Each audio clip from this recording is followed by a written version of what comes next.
Assalamualaikum warahmatullahi wabarakatuh. Alhamdulillahirabbil alamin wassalatu wassalamu ala sayyidil mursalin wa ala alihi wa sahbihi ajma'in. Allahumma salli ala sayyidina Muhammad wa ala alihi wa sahbihi wa barik wasallim. Apa khabar tuan-tuan dan puan-puan sidang pendengar sekalian? Semoga kita sihat walafiat hendaknya. Dan alhamdulillah pada kali ini kita membawakan tajuk berkaitan dengan perancangan bajet bulanan, di mana di dalam perancangan keluarga menurut Islam ataupun Do It Family ini adalah berkaitan dengan bagaimana kita nak menguruskan perbelanjaan ataupun pengurusan keluarga menurut perspektif Islam. Di dalam tajuk sebelum ini kita melihat daripada segi aspek teori, dan pada kali ini insya-Allah yang berbahagia bersama kita tetamu bahagia Profesor Dr. Nuriza Hasni Muslim daripada KLMUC bersama-sama kita pada hari ini akan membincangkan berkaitan dengan tajuk perancangan bajet bulanan. Kalau sebelum ini kita lihat teori-teori telah disampaikan oleh beliau, pada kali ini insya-Allah beliau akan mencuba memberikan pengiraan secara bulanan mengikut contoh yang telah disediakan oleh yang bahagia doktor. InsyaAllah diharapkan dengan penerangan yang telah diberikan, yang akan disampaikan oleh bahagia doktor sebentar lagi, akan memberikan pencerahan yang lebih kepada kita semua untuk mendapatkan lebih input yang berguna dalam kita merancang kewangan kita dalam aspek Islam. Baiklah, yang bahagia doktor, pada hari ini kita bersua lagi. Selamat datang doktor. Sihat doktor ya? Alhamdulillah sihat. Jadi ini adalah merupakan siri yang kelima, dan bagi doktor nampaknya begitu bersemangat untuk berkongsi ilmu pengetahuan bersama kita berkaitan dengan tajuk pada kali ini. Sebelum itu tuan-tuan dan puan-puan sidang pendengar sekalian, saya mengalu-alukan anda untuk like, share dan juga subscribe YouTube, Facebook, Instagram dan juga Twitter. Baiklah doktor, tanpa membuang masa lagi, dipersilakan doktor untuk meneruskan dengan tajuk kita. Terima kasih Farhan. Assalamualaikum warahmatullahi wabarakatuh. Di siri yang lepas kita telah pun membincangkan tentang bajet tahunan. Di akhir siri itu kita ada tunjukkan macam mana nak melakukan merancang untuk bajet tahunan sebuah keluarga. So hari ini kita akan perincikan lagi bajet tersebut kepada bajet bulanan. Sebab ada perkara-perkara tertentu tidak berlaku setiap bulan, seperti perbelanjaan perayaan, perbelanjaan percutian, perbelanjaan pakaian, dia tidak berlaku setiap bulan. So hari ini kita akan melihat bagaimana kita mengaturkan bajet bulanan kita supaya pada akhirnya kita akan menepati bajet tahunan yang telah kita rancang pada siri yang lalu. Okey. Ini adalah item keperluan yang kita senaraikan. Yang kehendak saya tak senaraikan sebab ini saya anggap sebagai gaji minimum lah, 1,800. So anything, semua perkara yang terjadi melebihi 1,800 itu maka dianggap sebagai bonus dan saving untuk kita memenuhi lain-lain keperluan dan lain-lain kehendak. Okey. Yang pertamanya kita anggap gaji 1,800 bagi kategori bujang. Maknanya sama ada lelaki atau perempuan yang belum berkeluarga. Ya. Sewa rumah kita peruntukkan 300, beranggapan sama ada kita sewa bilik atau menyewa bersama rakan-rakan. Ya. Kalau dapat duduk dengan keluarga, bermakna 300 ni jadi saving. Ya. So pilihlah, buatlah keputusan yang bijak. Kemudian utility ini kebanyakannya lebih kepada internet lah. So bil api, bil air dan internet. Bil api dengan bil air mungkin kita boleh minimumkan 20, yang selebihnya adalah internet. Kalau nak lebih lagi kena bajet lebih lagi lah. Tapi itu dah melampaui keperluan. So makanan, untuk makanan kita bajet RM400, bermakna RM100 seminggu dalam RM15 sehari lah. So kalau nak makan chicken chop, lamb chop, yang tu kena fikirkanlah sama ada mencukupi ataupun tidak, budgeting. So hari ni makan telur goreng atau roti canai pagi petang, besok boleh makan lamb chop. So kena macam tu, ya. Kemudian petrol, kalau yang ada kereta, so kita bajet petrol untuk RM200 petrol. Ya, kalau tak pakai kereta, bajet ini lagi sekali akan masuk kepada saving. Ya. Kemudian ibu bapa, sumbangan kepada ibu bapa, walaupun ibu bapa kita kaya, tapi kita nak berkatkan duit gaji kita, so kita sumbanglah sekurang-kurangnya RM100. Ya. Kadang-kadang mak kita tu dia tak pakai pun, dia simpan untuk hari depan, mana tahu kita nak kahwin ke, nak pinang anak orang ke, so duit dah ada dalam tangan mak kita, ya. Kemudian pakaian kita untukkan RM100 sebulan. So kalau bulan ni tak beli pakaian, RM100 tu akan carry forward kepada bulan hadapan. Yang seterusnya adalah insurans kesihatan. Insurans kesihatan adalah untuk kita ambil medic card dan sebagainya supaya kita mempunyai perlindungan dari segi kesihatan, sakit, demam dan yang tidak dijangka lah, ya, aksiden dan sebagainya. Insurans pendidikan, kita bujang tak ada anak, so tak payah ambil insurans pendidikan, sebab insurans pendidikan ni biasanya untuk kanak-kanak di bawah 18 tahun, ya. Kereta, kalau beli kereta baru, beli yang harga ansuran bulanan 400. Kalau kita bernasib baik, mak bagi kereta, so tak payah bayar ansuran kereta, ya. Adalah mak kita bagilah kereta-kereta second hand dia kat kita, kan. So jangan ambitious sangat untuk beli kereta baru. So kita kena fikir keperluan kita dulu, ya, sebab kereta ni nak ambil kita dari point A ke point B. So tak semestinya kereta baru je, LRT pun boleh. So kalau tak perlu beli kereta, duduk senang LRT, public transport, so tak payah beli kereta dulu, ya, bagi tahun pertama kita kerja. Perayaan, percutian, semua ni bukan item bulanan, dia adalah item tahunan, ya. Kemudian kita ada saya peruntukkan untuk buku dan perabot juga adalah item tahunan. Kenapa kita kena ada buku / perabot? Sebab kadang-kadang kita perlukan perabot. Kadang-kadang kalau duit ada, why not kita meningkatkan ilmu, membeli buku. Tak kisahlah buku berkenaan akademik atau buku berkenaan agama, supaya kita meningkatkan ilmu kita. Kemudian saving, saya pilih amount yang kecil, RM50. Sekurang-kurangnya kita save RM50. Akhir sekali, tabung haji ni penting. Ini kita punya stok simpanan. Kalau tak, kita pergi Mekah, sampai masa tabung haji hantar surat, duit cek dah mencukupi, so dah boleh. Sebab sekarang ni kalau mendaftar kena tunggu 2034, 2000, tak tahulah sekarang ni berapa, dah tertangguh banyak ni. Kemudian yang akhirnya, bila kita tolakkan item 1 sampai 15, kita campur. Berlebihan itu kita letak dekat MISC ni miscellaneous lah. Maknanya duit yang kita tak pakai untuk bulan tu, kita letakkan di situ. Bagaimana kita nak urus keuangan kita? Ada orang yang ada 2-3 akaun. Satu akaun saving, satu akaun masuk gaji, satu akaun MISC tadi. Ya, untuk MISC ni gunanya apa? 60 darab 12, kalau 60 tahun lebihan, 60 darab 12, berapa Ustaz? 720. Kita kena ingat bahawa 720 inilah belanja kita untuk perayaan, untuk percutian, untuk buku perabot. Selepas kita menggariskan keperluan-keperluan ini, kemudian mungkin kita nak duit untuk benda yang lain. Kita tadi ingat siri pertama kita sebut tentang kos lepas, kita sebut tentang trade off, kita sebut tentang scarcity.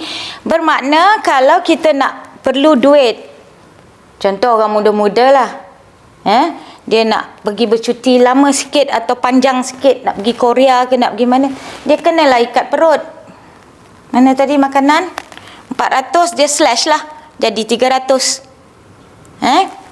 Balik duduk rumah mak, utility 40, 340 campur 200 tolak makanan, 540 darab 12, 6,000, ujung tahun boleh pergi Korea bercuti. Okey. Jadi kalau dah balik rumah mak tu, tahulah adalah dia punya agenda, ya. Okey, makan bawalah bekal. Ya. Jadi ini untuk orang bujang. Kalau sebentar tadi kita dah tengok pada pengiraan secara bulanan yang telah dilakukan oleh doktor mengikut kepada kapasiti seseorang yang bujang. Sekarang bagaimana pula dengan perbelanjaan yang doktor rancang, yang recommendation daripada doktor sendiri, perbelanjaan untuk keluarga pula? Okey.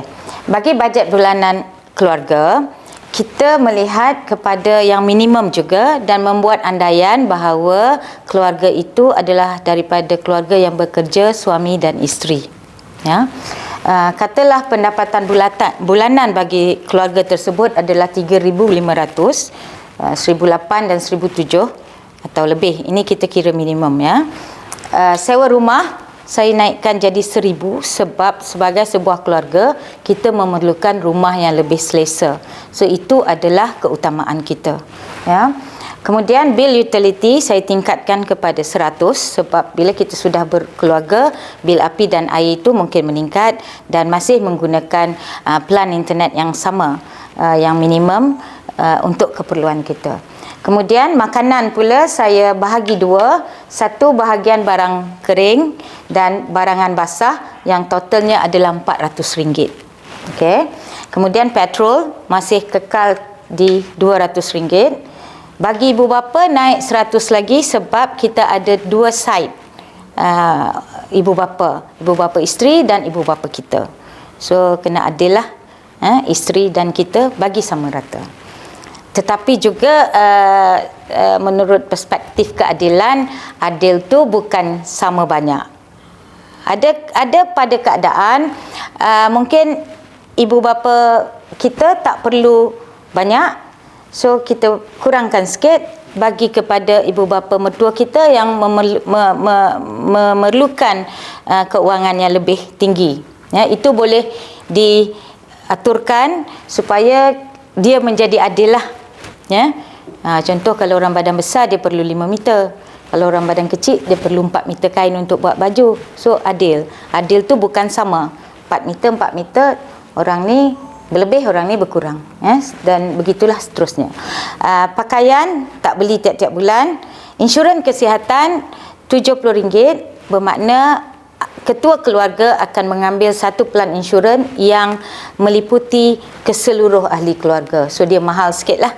Kemudian kita mungkin ada 2 anak, maksimum lah, ini perbelanjaan maksimum. Katalah kita ada 2 anak. Kalau 1 anak, tak apa, simpanlah duit tu untuk nanti bila dapat 2 anak boleh gunakan. Insurans pendidikan kita ambil yang ada insurans pendidikan berharga RM40, RM42 kita ambil, so kita peruntukkan RM80. Kereta tadi masih kereta yang sama, RM400. Kalau isteri ada kereta, itu bonus. Kita kahwin dengan dia, dia dah ada kereta, itu bonus lah. Perayaan, buku bukan dalam bulanan. Kemudian saving masih mengekalkan saving RM50. Tabung haji RM60, 30 seorang isteri dan suami sebab nak pergi menunaikan ibadah haji bersama-sama. So simpan pun sama-sama. Dan kalau kita kira item 3 sampai 15, jumlahnya mempunyai lebihan sebanyak 940.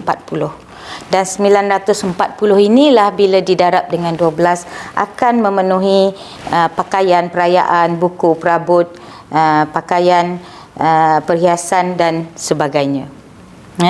Dan untuk mungkin ada perbelanjaan lebihan untuk mengantar anak kepada pengasuh, dan seterusnya, sekolah tadika dan sebagainya lah. So inilah keuangan inilah yang kita boleh aturkan supaya mencukupi. Kalau kita berpendapatan kurang daripada itu, contohnya isteri tidak bekerja, pendapatan kita 2,500, jadi kita taburkan balik jumlah yang diperlukan. Mungkin ada yang tak perlu, contoh macam makanan ni 400 banyak sangat, mungkin kita boleh berjimat dengan RM300.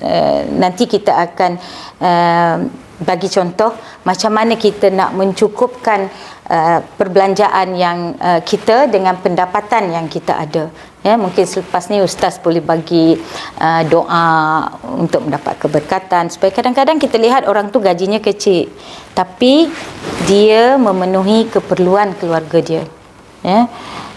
Ada yang berpendapatan besar 5,000 tapi masih cakap tak cukup untuk berbelanja. Jumpa mak muka seposen, cakap mak tak cukup mak, duit mak ada duit tak pinjam.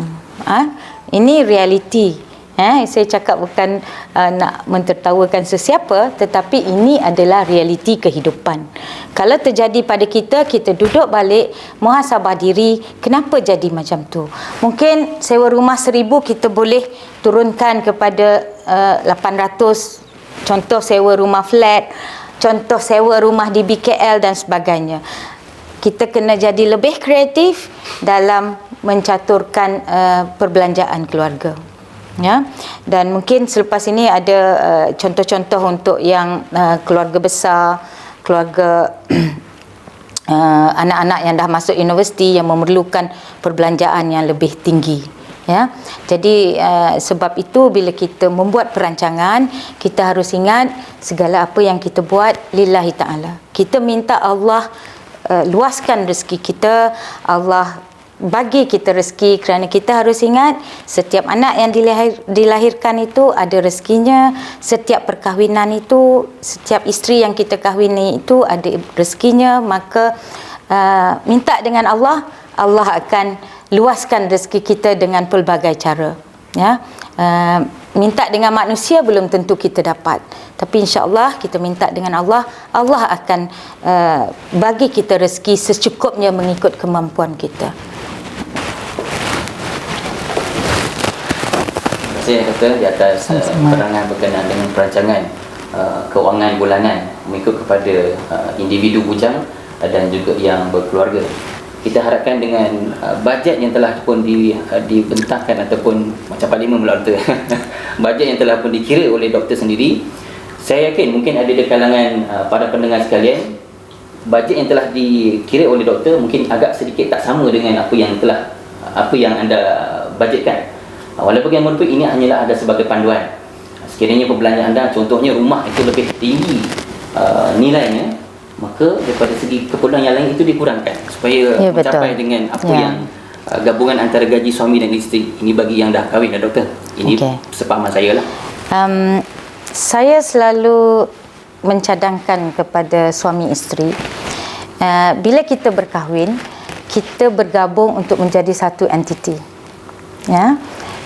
Dan apabila kita berkahwin, Allah akan memberi rezeki ke atas setiap perkahwinan itu. Ada kalanya isteri kita mempunyai pendapatan yang lebih tinggi dan suami pula lebih rendah sedikit. Pada ketika itu kita harus beranggapan bahawa Allah menurunkan rezeki itu kepada kita sebagai keluarga. So tak perlu kita memanjang lebarkan isu isteri gaji lebih, suami gaji rendah, sebab Allah bagi rezeki kepada kedua-duanya untuk menjalankan keluarga dengan sifat berkasih sayang itu. Maka kita tak kisah kita tinggi atau dia rendah, dan sekurang-kurangnya dia mencari rezeki untuk keluarga tersebut.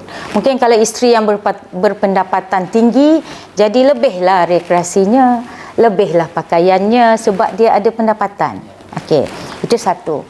Yang kedua, bila kita sebut tentang pandemik COVID-19, ini bukan situasi biasa. Ini adalah situasi luar biasa. Ya, ada pilot yang bergaji 60,000 tiba-tiba diberhentikan, hilang 60,000. Ya. Jadi sebab itu bila kita merancang dan kita merancang untuk hidup yang lebih sederhana, maka kalau kita mempunyai gaji yang banyak, kita boleh menyimpan dengan lebih banyak. Sebab tadi saya kata kita mesti melihat kepada perkara-perkara yang buruk terjadi kepada kita, diberhentikan kerja, isteri, suami meninggal dunia. Ya, dengan secara tiba-tiba kita kehilangan sekelip mata. Ya, baru-baru ni yang postman meninggal di jalan raya di Bangi, isteri tengah mengandung, saya kira, dan sebagainya. Jadi persiapan ini amat penting supaya kita mempunyai lebihan keuangan untuk digunakan pada masa yang diperlukan di kemudian hari. Dan kita harus ingat bahawa 7 tahun subur mungkin akan diikuti oleh 7 tahun kemarau, ya. So sebab itu, peristiwa ini memandukan kepada, memberi panduan kepada kita, mengatakan bahawa dalam kehidupan kita, kita mesti menabung, bersedia diri untuk hari hadapan. Ustaz Farhan sebut tentang ibu tunggal, ya. Pengalaman saya pernah jadi ibu tunggal 2 kali, ya. Ibu tunggal dengan anak kecil-kecil, nak dibesarkan dengan gaji yang tinggal setengah dan seterusnya. Sebab tu saya kata kita harus bijak merancang. Ingat kos lepas, ingat scarcity, ingat trade off. Ada masa kita kena trade off. Saya pernah tak beli baju raya selama 5 tahun, asalkan anak-anak ada baju raya. Pernah terjadi dalam kehidupan saya sendiri. Ada banyak, kalau di Malaysia ada banyak badan yang boleh membantu. Contoh, kalau suami meninggal, kita boleh minta sokso bagi pencen penakat, nama dia. Ini banyak kadang-kadang orang tak tahu. Bila suami bekerja meninggal, kita boleh memohon swasta. Kalau government, kita tak risau sebab dia dilindungi dan pencen akan diberi melangsungkan kehidupan tersebut, ya. So ibu tunggal ada banyak badan yang boleh membantu ibu-ibu tunggal ini. Dan juga sebab itu kita harus kreatif. Ada berapa ramai ibu tunggal yang berjaya disebabkan oleh lonjakan kesusahan yang menimpa mereka. Allah bagi rezeki. Yang penting kita kena yakin bahawa kalau kita meminta, Allah akan memberi. So jangan bergantung kepada manusia, kita harus bergantung kepada Allah semata-mata. Jadi badan-badan seperti Perkim adalah badan-badan yang membantu asnaf, anak yatim, miskin, ibu tunggal dan sebagainya. Dan yang penting kita harus melatih ibu tunggal ini untuk berdikari, berdikari, menuntut ilmu. Sebab apabila kita memerlukan, kita boleh mendapat pekerjaan dan menjana pendapatan. Berniaga sekarang ni, berniaga online, rancak, berniaga online ni rancak. Dia punya keadaan COVID-19 itu memberi peluang kepada perniagaan online, ibu-ibu di rumah untuk menjual makanan secara dalam talian, delivery dan sebagainya. Alhamdulillah. Jadi dengan penerangan yang telah diberikan oleh Dr. sebentar tadi, dan beliau pun menghadapi tempoh yang agak sukar suatu ketika dahulu, di mana dengan membela beberapa orang anak dan dilanda dengan gaji yang dikatakan sudah menjadi separuh. Jadi bagaimana nak menghadapi kehidupan sukar itu? Waktu itu belum pandemik lagi, doktor. Belum. Pandemik, dan alhamdulillah pihak kerajaan pun telah banyak membantu golongan yang memerlukan, dan termasuk juga NGO dan tidak ketinggalan. Dr. Perkim pun pernah membantu suatu musim pandemik yang sangat dahsyat pada bulan 3 waktu kita di PKP terlebih masa itu. Kita telah membantu seramai 1,000 orang asnaf, meliputi daripada segi mualafnya, ibu tunggalnya, orang yang sakit, yang punya tanggungan ramai dan sebagainya. Dan sukarelawan Perkim ini pergi ke serata tempat di daerah Lembah Kelang ini untuk menyalurkan bantuan kewangan dan juga hamper makanan kepada yang memerlukan. Alhamdulillah, rata-rata mereka mengucapkan syukur pada masa itu, memang sangat memerlukan bantuan tersebut. Dan kita sama-sama manusia memanglah saling bantu-membantu antara kita. Ya, kita memang kena berserah kepada Allah, dan pada masa sama kita berusaha untuk berikhtiar bagaimana untuk meneruskan kehidupan kita yang kian mencabar. Dan sebelum kita mengakhiri sesi perbincangan kita pada hari dengan tajuk rancangan bajet bulanan ini, doktor, jadi saya ingin mengambil dalil Al-Quran daripada surah Al-Isra ayat 26 yang bermaksud, dan berikanlah kepada kerabat-kerabatmu dan orang-orang miskin serta orang musafir akan haknya masing-masing, dan janganlah engkau membelanjakan hartamu dengan boros yang melampau. Ini daripada surah Al-Isra ayat 26. Dan juga Nabi Muhammad SAW menganjurkan kita untuk membacakan doa Bismillahirrahmanirrahim. Allahumma inni as'aluka ilman nafi'ah wa rizqan tayyiban wa amalan mutaqabbalah, yang bermaksud, ya Allah, aku memohon kepadamu ilmu yang bermanfaat, rezeki yang baik dan amalan yang diterima. Dan alhamdulillah, InsyaAllah kita akan bersua lagi tuan-tuan dan puan-puan sidang pendengar sekalian di dalam episod yang akan datang, sehingga kita bertemu lagi. Sekian, Assalamualaikum